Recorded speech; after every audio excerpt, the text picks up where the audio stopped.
Welcome in. It's the Arrowhead Addict podcast Thursday edition. It's Patrick Allen and Matt Verderame back again. I apologize to all of you. This is the second time you're getting me this week. Our own Matt Connor was out on Tuesday, so I joined Sterling Holmes. Verderame, how you doing, man? It's officially summer. Good. Hot as hell. It Reese here on Tuesday. After this, going to coach the old soccer team. It's going to be a crisp 89. Beautiful. Better than if it was tomorrow, 93. So, listen, for those out there thinking like, stop whining, it could be worse. It's winter. Yeah, but, when you're outside in winter, you can warm up. When you're outside in the summer, you're kind of screwed. That being said, I will take the sunshine. So I'm doing good, even if I cooked at this point. Yeah, I'm the same, man. Like I'm not like I don't like the heat.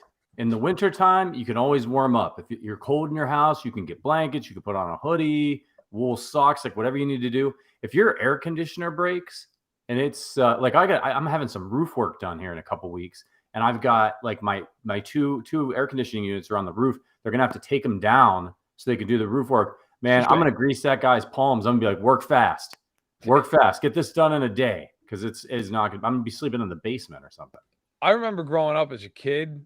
And my parents' house still doesn't and did not have central air conditioning. And I'll tell you, every once in a while you got one of those days where it was like 90 at night and humid. And I remember my father just gave me like a kitchen chair and a box fan. But good luck.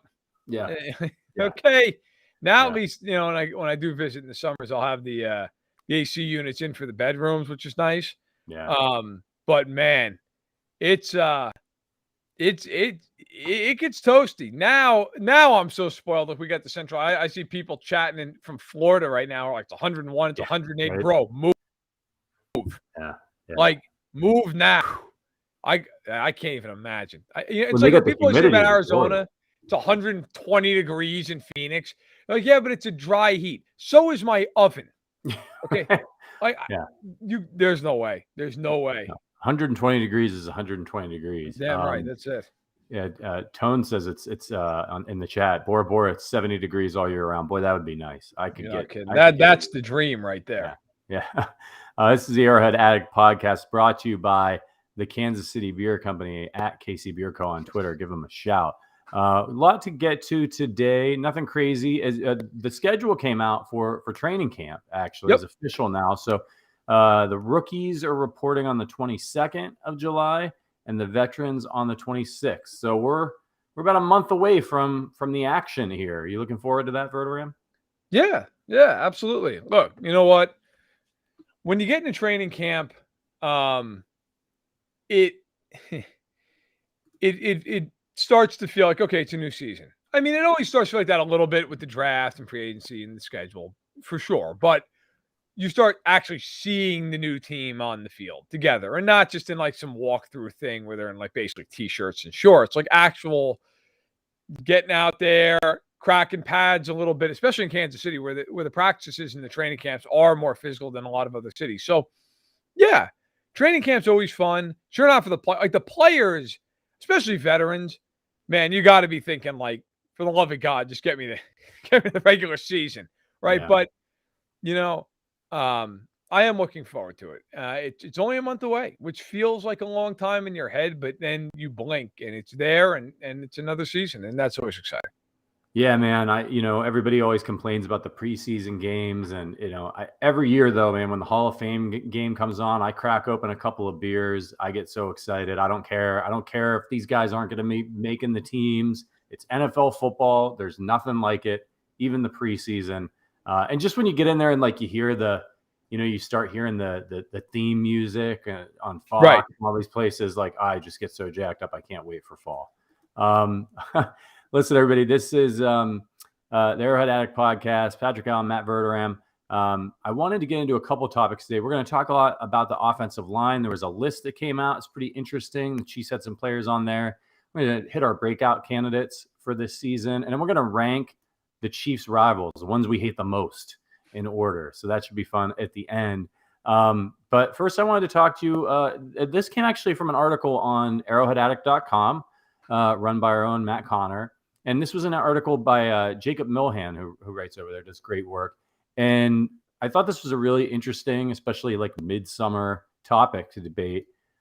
Who should the Chiefs add to the Hall of Honor? So for those who might not know, or maybe if you haven't been out to the stadium, they renovated that when they renovated Arrowhead, and then they renovated it again and kind of made it even nicer. It was kind of in a concourse. It was cool, but now if you've been able to see it, it's spectacular.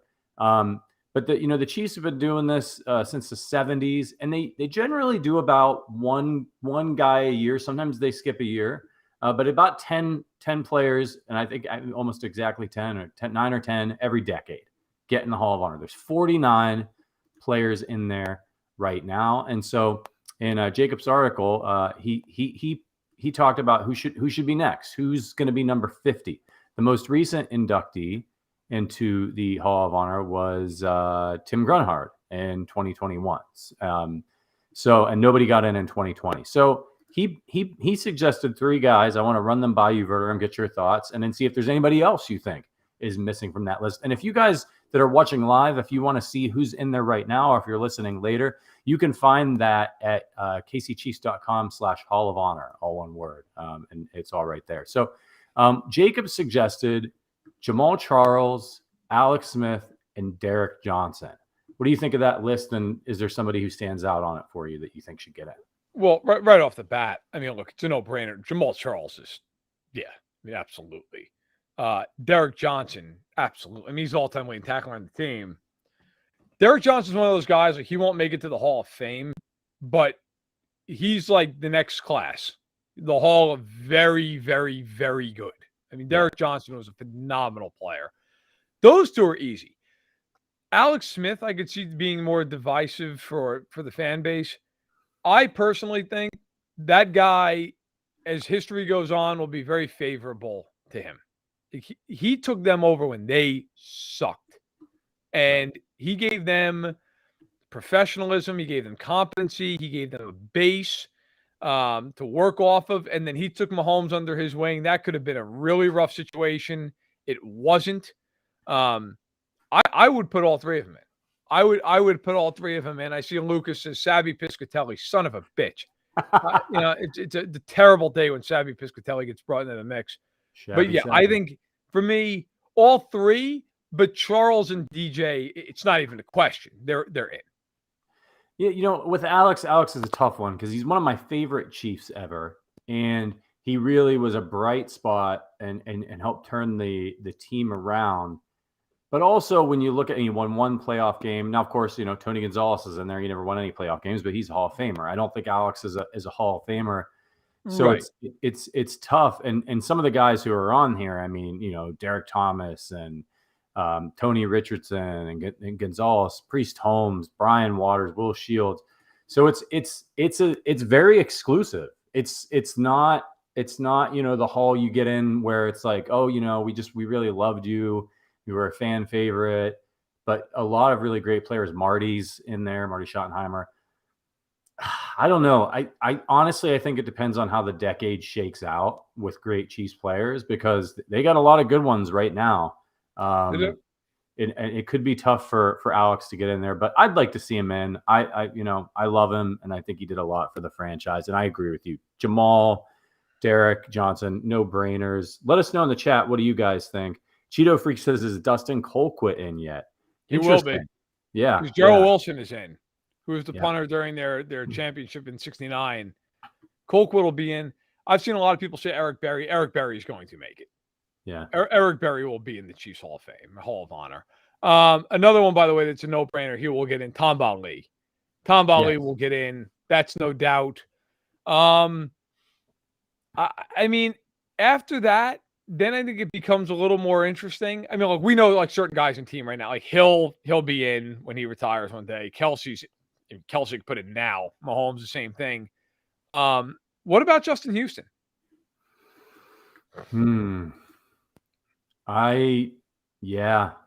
Justin Houston get it? He was a damn good player for them for a long time. What about Jared Allen? Not on the team long enough? Yeah, that's the only thing. He was great. I don't know if he was there long enough. Lucas says Mitchell Schwartz. Again, I mean, was he there long enough? But he was great. Yeah. You know, Connor saying Eric Fisher. You know, actually, I was just about to say, and Nate beat me to it. Tyrann Mathieu. Would he go? He was only there for 3 years, but he was pretty damn important. Yeah. You know what? I think I would put him in. You would? Okay. I would. Yeah. And I know it's a 3-year deal. I get it. I would put him in over either of the tackles because I just think in terms of the importance to them, like how many guys are more important to them? You know, I mean, Chris Jones will be in there one day. You know? Chris Jones will get in. Alan said Tony Richardson should be considered. Tony's in there. He was inducted in 2016. And that's the thing is when you start talking about some of these guys, on paper, you're like, oh yeah, Alex Smith, he was great. But then when you start looking at, you got to look at the guys from like the last 10 years or so. And then you got to say, hey man, like I'm getting one a year, basically the decade. And it starts to get harder. The only thing though is like, if you look at the last 10 years, they put in, now I'm not denigrating any of these guys, but like Gary Green and Carlos Carson got in there. I mean, now look, I also understand the Chiefs just really for 20 years there basically were trotting me out there. But like, you're going to tell me that Tyrann Mathieu wasn't more important in the history of this franchise than Gary Green? Yeah. I would defy a lot of people in this chat right now. What position did Gary Green play? I'm sure a lot of you know. Some are probably like, who? And I wouldn't blame you. I think there's an argument to be made. Like, they won a Super Bowl for the first time in 50 years. Like, I would put Tyrann Mathieu in. He's a captain of that defense. He was an all-pro for them. He was, to me, that guy gets in. But again, at the same point, you can't put everybody in. But look, this is other than, and maybe even more so in a lot of ways, quite honestly, the 60s. Like, this is like the golden age for this team. I mean, they're going to have a lot of guys off the last 5 years or so that are going to get in and should get in, deserve to get in. Here's one for you. Should Willie Roaf be in? I mean, great player. How long was he with them? 6 years? It's always hard for me to remember because Carl kept, dragging him out of retirement. The poor man just wanted to rest. Yeah. Carl Peterson would not let him. Is Carl Peterson in there? I don't think he's not. You keep him out. Yeah. Well, King Carl. I don't want him in ever. Yeah. And Joshua brings up a good. It says the Hall of Honor is separate from the Ring of Honor, if he's not mistaken. Yes, it is separate. Yeah, it is.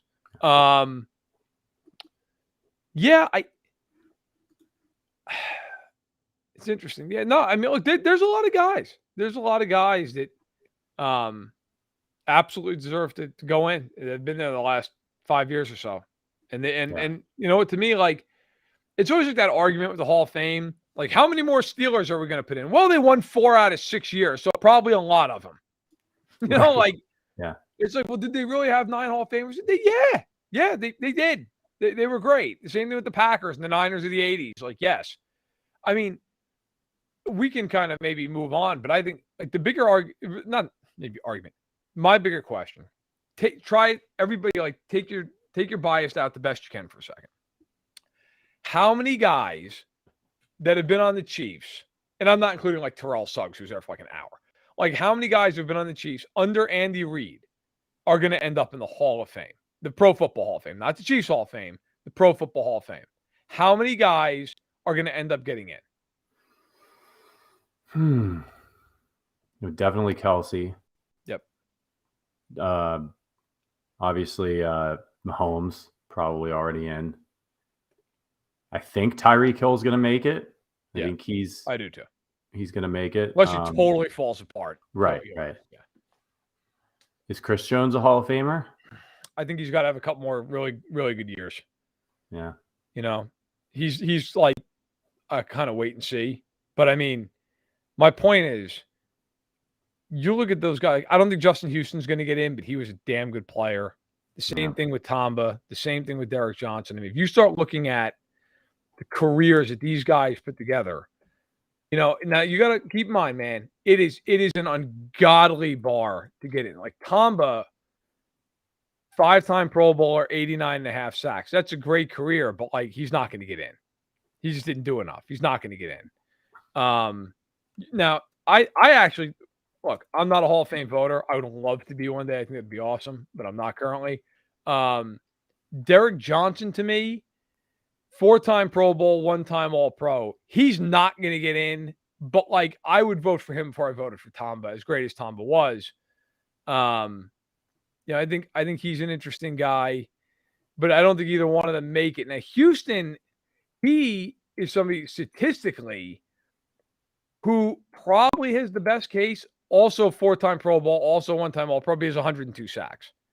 My argument would be this: I think Tyreek gets in, Kelsey gets in, Mahomes gets in. I think Eric Berry's getting in the Hall of Fame. Made a bunch of Pro Bowls, so first-team All-Pro. And one thing that I've talked to a lot of Hall of Fame voters on this on and off the record about, if you make an all-decade team, like you have a very, very good chance of the Hall of Fame. And he did. Like and because of his whole story and everything else, I don't think it's going to be first ballot or anything. It'll take a little while. I think he's going to end up in the Hall of Fame. So that's 4. Mitchell Schwartz was a Hall of Fame level player. I just don't know that he did it long enough.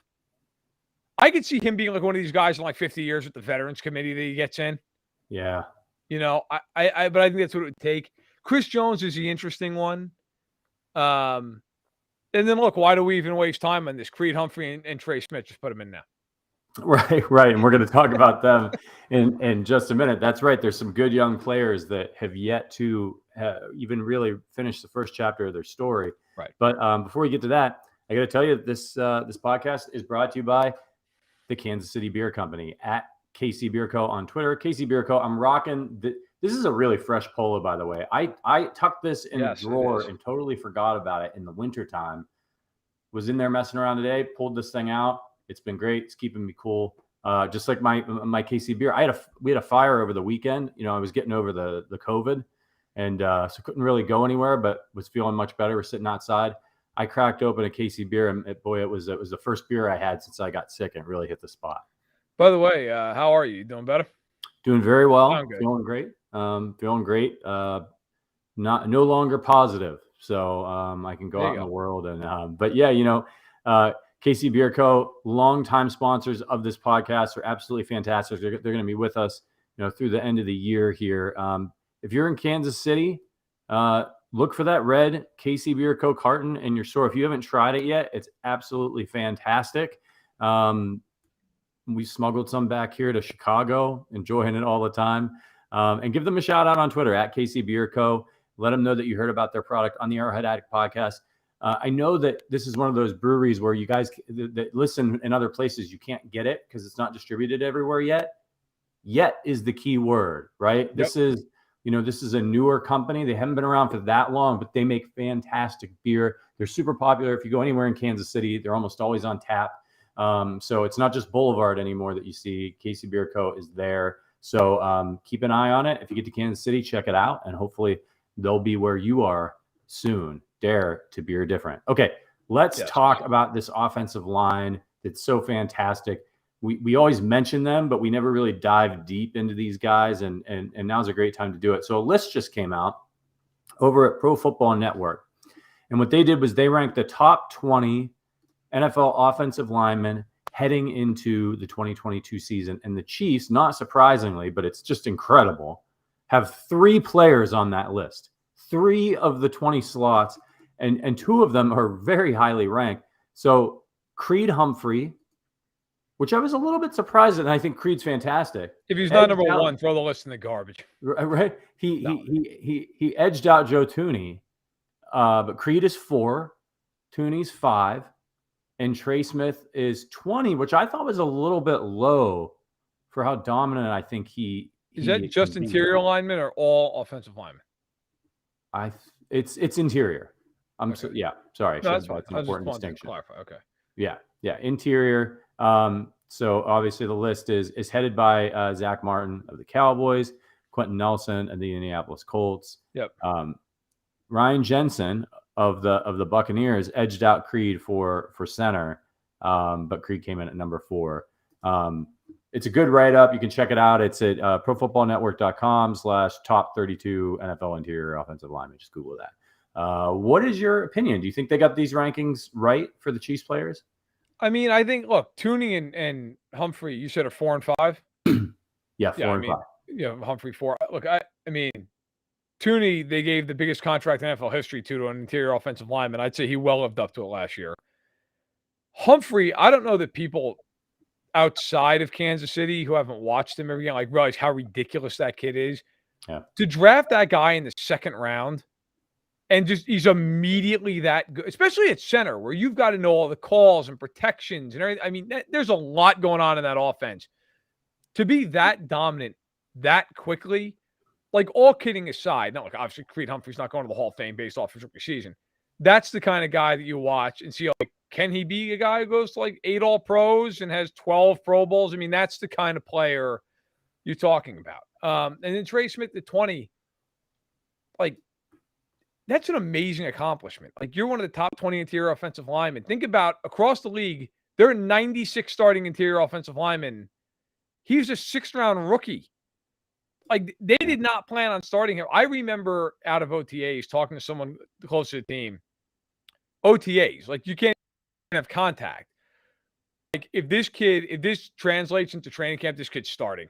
Like, there's no way that he's going to just be on the bench. He's too talented.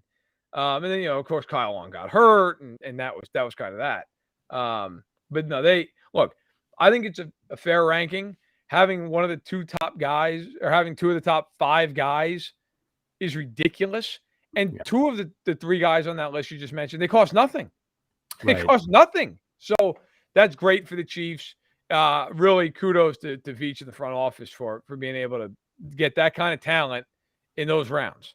Yeah, and to go from what they were the year before that, where the offensive line cost them a shot at a Super Bowl, to having 3 guys on this list in a year, 2 of them rookies. I wonder, so in these types of situations, and when we saw this with Hudson, like, it can be hard when you get these really great offensive linemen, interior guys especially, and and you've got other guys you got to pay. Is Creed Humphrey, and I hate to be having this conversation so early in his career, but when he comes up for a renewal on his contract, if he's which he could be the best center in the NFL, some people think he already is. Yeah. Like, are you going to be able to keep that guy? Are you going to spend that much money on him? You have to. You have to. You have to keep him. He protects Mahomes. Like, he's the pivot point on the line. Yeah. I mean, to me, if there is any place you are going to spend money other than quarterback on this team, it is your offensive line. And that's why when people talk about Brown and how much they look, man, if you've got a great offensive line and that quarterback, you're going to score points. Where I understand having Kelsey and Hill makes it easier, but even when Kelsey retires one day, if they even have average weapons, they will be ridiculous. They will be ridiculous offensively with that offensive line. Like, Trent Green was a good quarterback. Trent Green looked like Jana for a couple of years behind that offensive line because he had all day to throw the ball. He had Holmes or anything else. Now, obviously, they had some great weapons. I'm not saying they didn't. But I do not expect them to let him walk out the door. No. Now, at that point, you got to make a decision maybe. I mean, you're still going to pay Tooney a whole bunch of money. How do you go? But I also think those problems are good problems to have. Yeah. You can factor that in years down the road. You don't know what the cap's going to look like in 3 years from now. I mean, there's a lot of different factors. But for now, look, assuming they sign Brown long-term, you've got him, Tooney, Humphrey, and Smith at least all for the next 3. I mean, that's the kind of continuity you dream of. And if Kennard ends up being good, or if Niang ends up being the guy, you got one of those guys for at least 3 more years. So the Chiefs are in a very good spot on their offensive line. How good can this group be? I mean, again, 2 of these guys we're talking about are rookies. Orlando Brown Jr. is still also very young and has just sort of gotten into playing the position. None of them are 30 in Kansas City system. There's a bit of a question mark at right tackle, which I'll ask you about in a second. But how good can this offensive line be in 2 years? Great. great. And that's not like a homer thing. I mean, they could be great. I'm of the opinion right now they have the best interior offensive line in football, and apparently Pro Football Network is on board with that theory. I mean, how many times last year? Now, and comparing, especially when you think about the previous seasons, how many times last year did Mahomes have pressure up the middle? I mean, almost never. Yeah. Like, could you step into a throw, let it rip? And I feel like it took him about half the season to really trust his offensive line. You know, I know at times we talked about like he felt like he'd bail a little bit. By the end of the year, like go back and watch that Bills game in the playoffs. The Bills constantly were trying to bring pressure around the edges over and over and over. Would step up, let it rip, step up, let it rip, and the Bills have Ed Oliver inside. So they have nobody. Like those guys, it's just so critical. Look, you can deal with edge pressure if the interior of your line is solid. You can step up, especially if you're mobile like Mahomes. You can step up, you can run. To me, that offensive line can be great. You bring Brown back. Look, I'm not arguing Brown's a top 5 left tackle or anything, but he's a good player. He's a Pro Bowl caliber left tackle. You know how many teams would like to have him? At least probably about 20. So to me, if you've got a top 12 left tackle, which is about where I'd put him, and then you've got 3-star interior players, if your right tackle is even serviceable, that's a great offensive line. I asked Sterling this on Tuesday. I'm interested to hear your answer to it. Is Orlando Brown Jr. better than Eric Fisher? You know, it's funny. I actually think they're very, in terms of their the talent level. I think if you made me of them, I think Brown is probably the more athletic guy. I think Fisher might have been a little bit more consistent toward the latter part of his career. I'd probably take Brown, only because I think he's going to get a little bit better too as time goes on. But I think they're very similar. Like I never thought of Fisher as the best left tackle in football, but I always thought he was like right around the top 10, solid. You didn't have to worry about him. That's how I feel about Brown. Yeah, that's how I remember Fisher. Is very dependable. You can count on him. If he's going up against a top tier pass rusher, he's going to struggle a little bit, but he's not going to melt down, right? And I think Brown could potentially.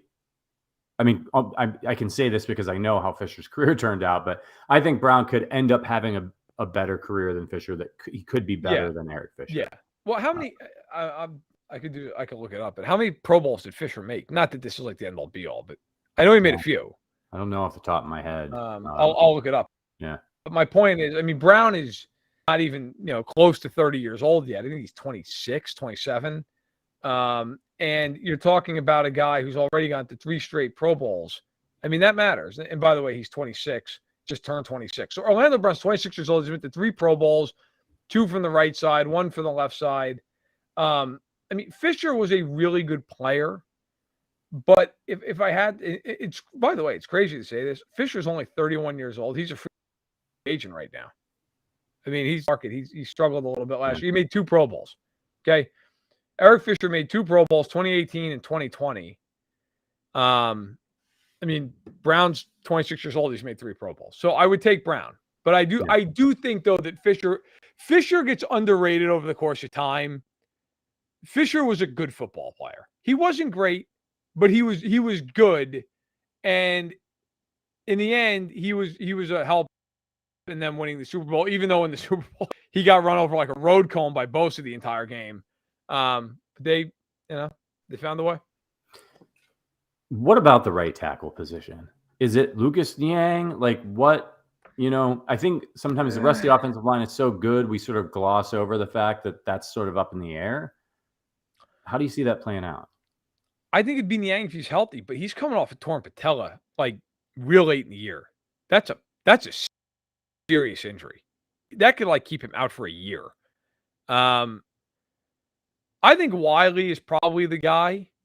Look, Andrew Wiley's one of these guys that every good team has. Like they're the kind of guy you look at him and you're like, yeah, he's okay. I'd like to upgrade him, but he doesn't get you killed. Like Andrew Wiley, to his credit, doesn't get you killed. if Kennard comes out and is really good, I could see him winning the job. I remember someone who's very familiar with Kennard right after the draft. Someone around that program who said, "Hey, look, this guy, like he's heavy-handed, he's powerful, needs to refine his pass pro technique, but is somebody who can really maul you to death." So if Kennard's pass pro is good, then I could see him starting right away. But if that's a little shaky and you got to tune that up, like let's be real, that's what matters most, right? You're not going to throw him out there. Mahomes has some trust, I would think, at least in Wiley.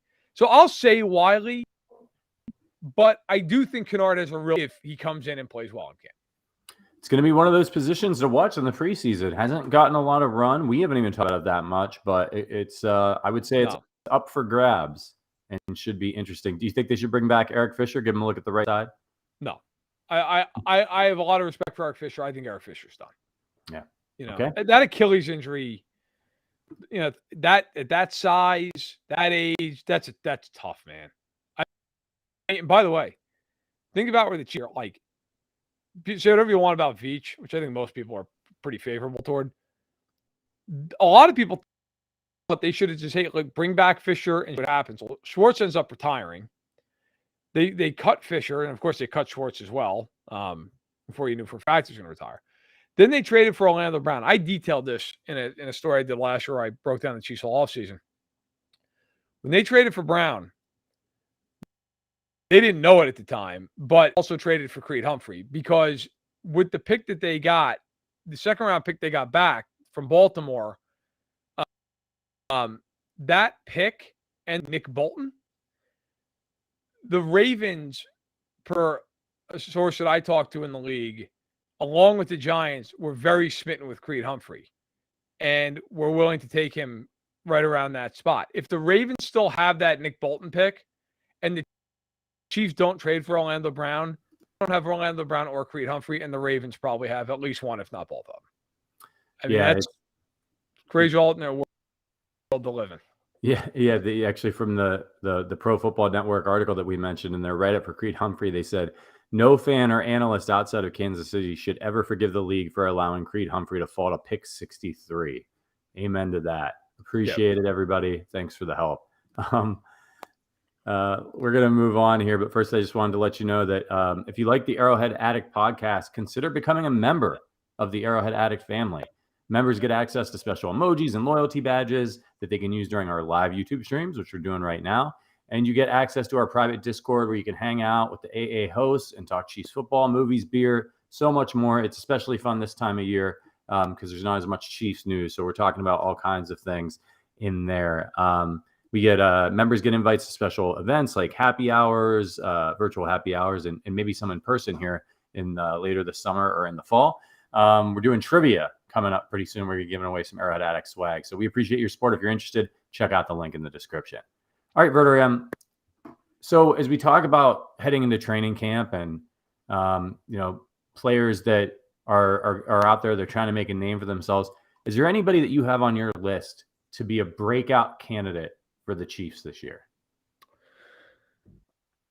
So, look, I'm going to, because I don't know if you can be a breakout candidate. I mean, I guess you technically could be, but I'm going to exclude them. Everybody and their mother is probably going to say McCall Hardman because they got rid of Tyreek Hill and now he's going to get more targets. I will go a different way. I think Bolton, who I think a lot of people in KC already feel like is a good player. I would not be surprised if Nick Bolton by the end of the year, you're like, that guy's a borderline all-pro. Like, and it's funny because I'll be very honest. When they took him, I watched him and my first thought was he can't really run. Like he's physical, but he can't run. And he's not the fastest guy. Willie Gay makes him look like he's a defensive tackle when he runs because Willie Gay runs like a wide receiver.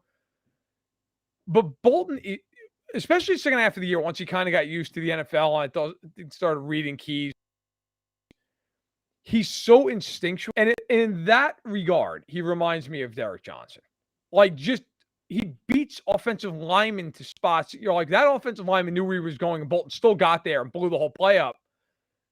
I think I think that linebacking core in general could be a breakout. But Bolton, second half of the year, Bolton was unblockable at times. I mean, there were games where he would just blow up play after play after play after play.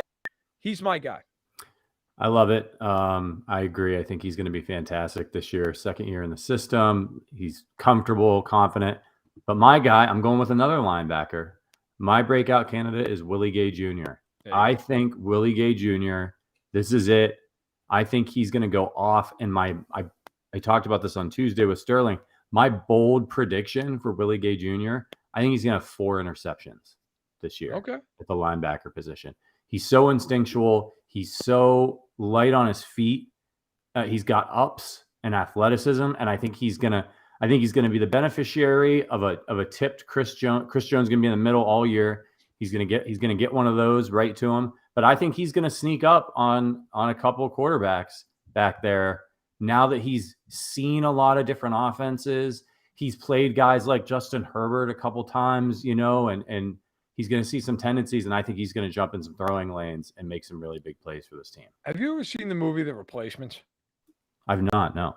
Okay. So then you won't know what I'm talking about. But there's a guy in the movie, and he's a pretty well-known actor. I should probably know his name. But he was in Rudy, which is my favorite movie of all time. I don't go fight anybody.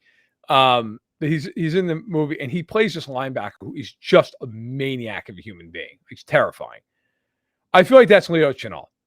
Like, just based off of, like, his tape, and then when they brought him in and they had like that post-draft party at Arrowhead, and they're like, Leo, what can we expect? Yeah, Jon Favreau. Thank you, Nate. It was driving me nuts. And they brought in Chenal, and they're like, so Leo, like, what can we expect from you this year? He's like, violence, lots and lots of violence. It's just, you're like, yeah, after watching you for 3 or 4 games, that kind of tracks. Like, he's a million miles in. He's the kind of guy that occasionally is going to get caught way out of position because he's just so aggressive. But he's also the kind of guy that on 3rd and 1 is going to shoot a gap and kill somebody for like a 5-yard loss.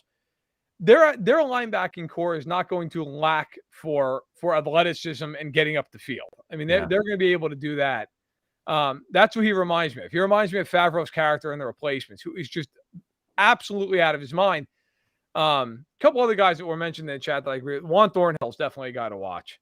I mean, and by the way, I love the fact, we didn't even talk about this, I don't think, that he was like, I'm going to be an all-pro this year. Like, all right, look, I don't know if he's going to be an all-pro, but like, good on you, Juan. Like, you should feel that way. You should absolutely feel that way. Like, I thought he was going to be great, and he tore his ACL his rookie year, and it feels like he never quite came back from it in the eyes of the staff. Thankfully, now we don't have to worry about Dan Sorensen vulturing 600 of his snaps, so that's good. Yeah. But yeah, like there's a lot of picks defensively because they have a lot of young talent, but a lot of it's unproven to some extent. So it's going to be really interesting. It is going to be interesting. I can't wait to see this young defense that I think is going to be a lot more athletic and a lot nastier, which is pretty exciting. All right, let's talk rivalry rankings. Just before we do that, though, hey, make sure if you like the show and you want to rock some swag, we have swag. Check out the link in the description and rock some Arrowhead Addict podcast gear. Check out the Adidas golf hat, which I wore on Tuesday. I have it right here, actually. Isn't that nice? Huh? Look at that. You get yourself a nice Casey Bierko hoodie or a golf shirt. You put the hat on. You look great. You're ready to hit the links. Check it out. It's an Adidas hat. It's really good. There's some great T-shirts in there. I rock the red Arrowhead Addict podcast T-shirt all the time this summer. All right. Let's talk rivalry rankings. So I thought this would be fun to do. We all know the rivalry, right? I'm talking in division here. I'm not talking about anyone else. And, I'm not talking about the Seahawks or anything like that. Let's talk about the big three, the Broncos, the Chargers, and the Raiders. Why don't you give me your rundown from 3rd to 1st, Verderame, of your hate list? Based off of the division, I mean, the Chargers for me have to be 3rd, which is weird because I think they're probably the biggest threat to the Chiefs in the division. But at no point in my life have I ever had like a full-on hatred of the Chargers. Like, Rivers would drive you nuts sometimes as a Chiefs fan, but like a lot of Rivers' career, the Chiefs sucked. So it wasn't really, it didn't matter. And then when Andy got there, like, the Chargers stopped mattering because the Chiefs were always better than the Chargers. So I don't know that I've ever had like when I was a kid in the 90s, who really got worked up about Stan Humphries? You know, I just didn't. And you mentioned the Seahawks, by the way. The Chiefs and the Seahawks, they ever have a rivalry? Did anyone ever care about Seattle? No. So they're 3 for me. Number 2, I know I'm gonna rile up a lot of people with this one. I'm gonna go with the Raiders. I know historically they're the much bigger rivalry. And my like if you ask my dad, the Raiders would be like 1, 2, 3, 4, and like 72. Okay. Right. But for me, and that is a huge rivalry, but like the Raiders have largely been atrocious most of my life. Yeah. They've never been, like, in the years they were good, like those couple years with like Gannon and Rice and Tim Brown, like the Chiefs were terrible. So how many years have the two of them had where they've both been simultaneously good in my lifetime? You know, I count them on one hand. The Broncos for me are easily number 1. That team, when I was a kid, ripped my heart out over and over and over and over and over. Yep. I can't express to someone who wasn't around for those Elway years how good it feels to have beaten them 13 times in a row. Oh man. Like if that streak goes on forever, I'm good. Like it is so, like last year when they played Denver, the game meant a little, but it didn't mean a ton that last game of the year. But beating them just to keep that streak going, like awesome. Yep. You know, Denver's number 1 easily for me. As big as the Raiders is, and it's a big rivalry, and you get up for that, and it's Raider week and all that. Because of my age and the era and everything, the Broncos are the team that for me, it's like that's the game that I always want them to win. I love it. Let us know your list in the chat, those of you that are watching live. And you can also leave us a review on Apple Podcasts if you're listening to this later. Hey, hit us up. Leave us a 5-star review and let us know your rankings in your review. We'll read it on the show. For me, I probably makes people mad with this, but I'm with you, Verderame, I'm on the Raiders. Raiders are number 3 for me. I dislike the Raiders, but I'm 39 years old. In my era, they've largely been garbage, and the Chiefs have handled them a lot, especially recently. And that's what part of what makes it a rivalry, you know, is you got to lose to them sometimes, and it frustrates you. So it's like, you know, you watch last year and the Raiders come out and they dance on the Chiefs logo and then they get boat raced, and it's just hilarious. So they kind of become a joke in my mind, you know. And so I hate them, but they've been less of a thorn in the Chiefs side in my lifetime and my Chiefs fandom than number 2 on the list, the Chargers. I really hated the Chargers when they had Phillip Rivers. Yeah. You know, there were those years there where they kind of dominated the division and we couldn't get past them. So, you know, friggin' Antonio Gates going out there and causing us problems all the time. Really just, and now they've got Justin Herbert and I'm sick of them being picked to win the division every year. So I got them at number 2. They annoy me a lot more. And then I'm with you, man. Number 1 is the Raiders. Elway, all those teams during the 90s. Then they get Peyton Manning and win a Super Bowl. I hate those guys. Hate their fans. Just hate them in general. Hate an obnoxious group of people.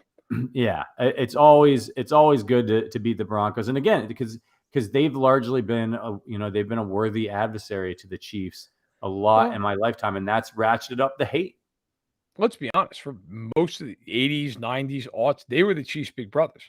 I mean, they were. And let's call it what it is. Now the Chiefs are just pounding on them nonstop.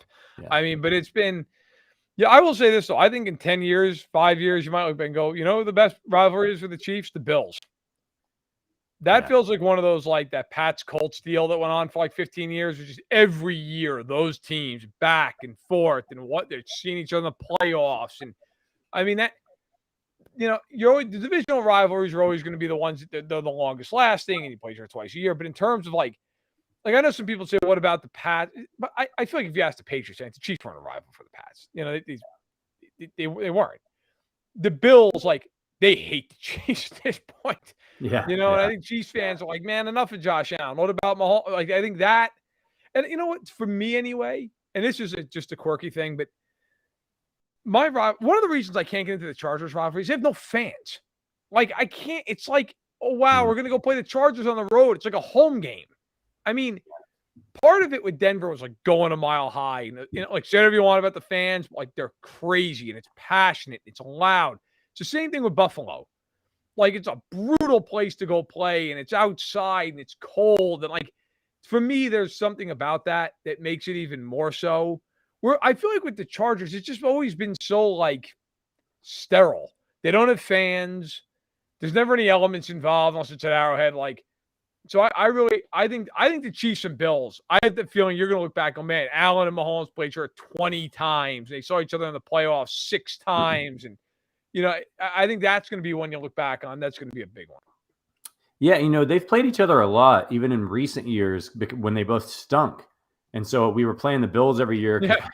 We were always in last place. And so were they. So, yeah, we've played the Bills a lot. Great historic franchise, good rivalry. Who do you like outside of the division? Who do you like beating the most when you play them? Like, what other team? Like, for me, it's the Steelers. Like, the Steelers have always been good. They would usually beat the Chiefs. We ran into them in the playoffs. Like, hate those guys. Grew up in Northeast Ohio, too. So that was another reason I didn't like the Steelers. So for me, it's the Steelers. I don't know that I have a team. I mean, now I guess it's probably Buffalo, not because I even dislike them. I actually like Buffalo. I think they're a lot of fun to watch. Because they're so good, like it's for me, it is a rivalry. I think though, you know what, and I don't share the same hatred of this team as a lot of people do. Probably the Colts. Yeah, Colts. It's always nice to just put one on Indianapolis after some of the things they've done to the Chiefs. So I guess them, but there's not a team outside the division that I'm really like, oh, they've got to kill us. I mean, for years it was New England, because they're the gold standard. Yeah. And I think that's the same way it is now. Like for the Chiefs, for a lot of teams outside, the Bills, the Bengals, who do they probably want to beat the most? Kansas City. Yeah. That's probably who it is, right? So, but I would say the Colts, just based off history. And Wolfman mentioned the Bengals, and yeah, that's an itch that a lot of these teams that we've mentioned, the Ravens, the Bills, like they don't very often beat the Chiefs. And so, they really, when they got those wins last year, that was really big for them. I think for Chiefs fans right now, even though it's only been 2 games, losing twice in the way that the Chiefs lost to the Bengals, that's a frustrating one. Boy, do I want to get revenge this year for Kansas City against the Bengals. I'd really like to see them get a win against those guys. Let's see what people are saying in the chat here. Lucas says, for me, outside of Buffalo, it's the Colts or Ravens I like to beat the most. Yeah, it's a good one. Gonzo says it's going to be Miami for me now. Yeah. A little bit of these Miami fans, are they coming out of the woodwork or what this offseason? You almost never hear from those guys, and now they're all like, Tua's good. There's where'd all these Tua fanboys come from all of a sudden? It's incredible. I know. It's bizarre to me. Like, so many people take up from like this Tuanon thing. It's like, bro, he's done nothing in 2 years. Like, I think it's just almost like at this point, your guy gets dunked on, so it becomes this rallying cry of like, he's better than you think. Right. Like, no, he's really not. Actually, he's not. And if he's not good this year, they're going to immediately give up. Here's what's funny, though, with Miami. So if you look at the Dolphins' schedule this year, okay, if you go and look at who they play, everybody saw the Dolphins this, the Dolphins that. All right, I'm going to pull up their schedule for people. So the Dolphins this season, they have a slate where they start out. Let me just pull this up here. I almost just read off their preseason schedule. That would have been not helpful because it's not really to the point. Okay, they start out at home against New England. You're like, okay, they can win that game. Then they're at Baltimore. Then they play Buffalo. Then they're at the Bengals. Like, I could make a real compelling case. They're 0-4 or 1-3 immediately. I mean, I got to tell you, I don't care. Like, the Dolphins, I don't spend any time thinking about the Dolphins. And I cover the league for a lot. Like, I think about them in the sense, like, I try to write about every team and stack in the box. So I try to think of an angle about them. But, like, I don't think about them in a contender's way. Let's put it that way. I don't ever stop and think to myself, like, geez, are the Dolphins, are they going to make a run? Like, I keep thinking all this stuff with Hill. The only thing is, as someone who's, covers the league and likes headlines, but also as a Chiefs fan, do you know how bad I want to see the Chiefs play the Dolphins in a playoff game at Arrowhead this year? Yep. I would be willing to bet that Mahomes never run the football that entire game. Like, he might just check out of a play at the line.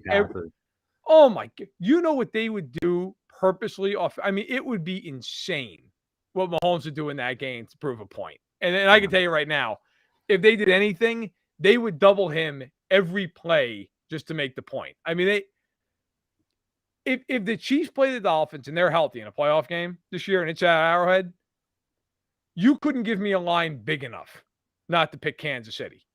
I could, with between what he said and toward Reed and Mahomes, I mean, you couldn't give me a line big enough that I wouldn't take Kansas City and swallow the points and say, yeah, I think the Chiefs are going to win that game by about 30 points. Yeah. Good luck.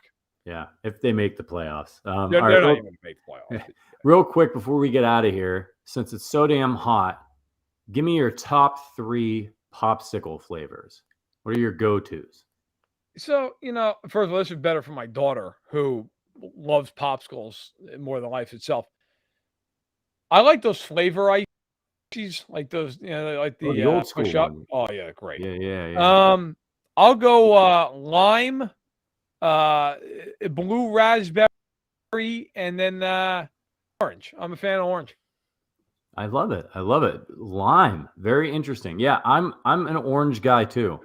Orange is my number 1, actually. Orange,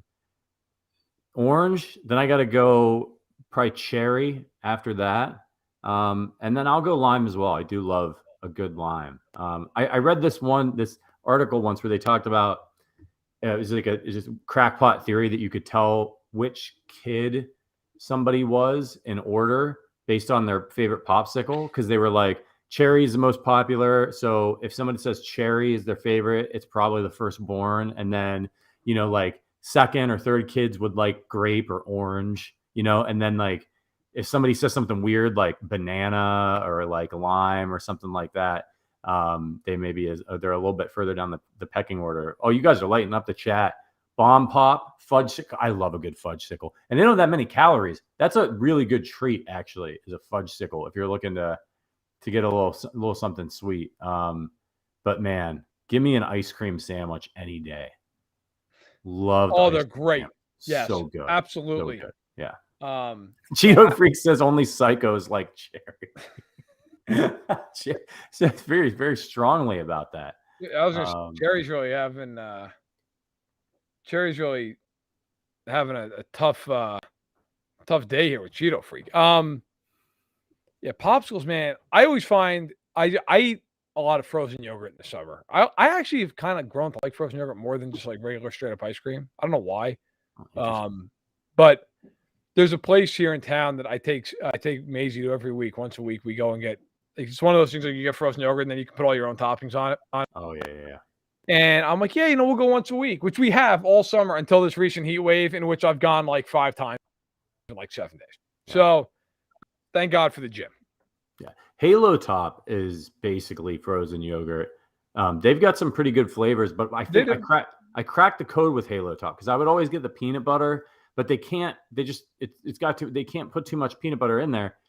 The way to go with Halo Top is just to go with plain regular flavors. Like their chocolate is like 300 calories for the whole carton, and it's fantastic. That's what I was doing when I had COVID. I said to Mag, go get me Halo Top, and I just sit there and just house whole pints of Halo Top. Real quick before we go, Jaden has a question. Quick question for you guys. Do you think Kansas City deserves an NHL or NBA team? The Kansas City Knights and the Kansas City Scouts, I think, would be cool. I'll let you take this one, Verderame, but I'm saying, yeah, absolutely. Yeah, I think Kansas City's proven it'll support the hell out of games. I mean, when the Royals are even halfway decent, they pack that place every night, and Arrowhead has been packed forever. Yeah, I do. I know the history. I get it. Like they had the Kansas City Kings, and the Kansas City Kings were god awful the entire time they were there. The Kansas City Scouts were there for like 2 years. And by the way, I would know. I'm a New Jersey Devils fan. They were the Kansas City Scouts. So ironically, despite never having been to Kansas City until I was 20, 3 of the 4 teams I root for, with the Knicks being the only exception, all at some point or another played in Kansas City. The A's, the Chiefs, and the Devils. But yes, I do. I think they would support that. Plus, I think with hockey, like natural, if I could say that, rivalry with the Blues. And those 2 teams could share an arena. So yeah, I think it would be a good fit. And I think Kansas City, there are some sports cities that they support the hell out of their teams. Yeah. Kansas City's one of them. I mean, Patrick, you live near Cleveland. Cleveland's always been one of them. Like, there are certain towns, if your team is even remotely decent, I mean, the Guardians back when, I mean, how many straight sellouts did that team have? It's like 420 It's crazy. Like, and people now are like, well, they don't attend this now. They don't spend any money. Yeah. But yes. Short answer or long answer, short. Yes, I think so. I'd love to see an NBA team back in KC. I think the Kansas City fans would support the hell out of that. And then you get into the summer and you got if the Royals aren't good and you got a playoff Kansas City basketball team, it would be electric. I mean, look at how KC supports Sporting, right? I mean, the soccer team, for those who aren't familiar. And even KC Current, you see KC Current, their new digs, the women's soccer team there, it's unbelievable. Yeah. It's one of the nicest facilities I've ever seen. Yeah. So, yeah, look, Kansas City does sports right. There's no doubt about it. And these Midwestern towns, Buffalo, Cleveland, Kansas City. Buffalo's not Midwest. It's not Midwest, but it's Midwestern sensibility. Okay, sure. Right? When blue collar, none of these snotty coastal elites like yourself over there, Mr. New York. Sure. If there's one thing I don't think of when I think of Matt Verderame, it's coastal elite. Yeah, I don't. I definitely was not down at the Hamptons going to one of those like white shirt parties. Right. Okay. Yeah. I was outside yelling obscenities with my friends drinking Miller. That's pretty much what it was. All right, everybody. Thank you so much for supporting us today, especially during this time of the year when the topics can be a little bit thin.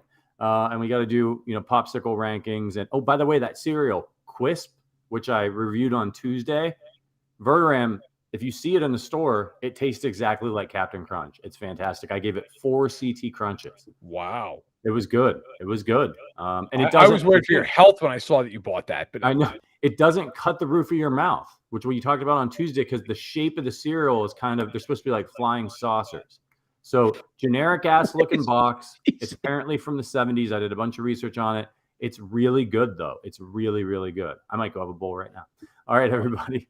Verderame's got to go coach soccer. I got to mow the lawn. Maybe I could get COVID again and get to sit that one out. That's right. Thank you for watching. Sterling and Matt Connor maybe will be back on Tuesday, and you'll find us right here on Thursday talking some more Chiefs. Until then, we'll see you on Twitter, and as always, go Chiefs.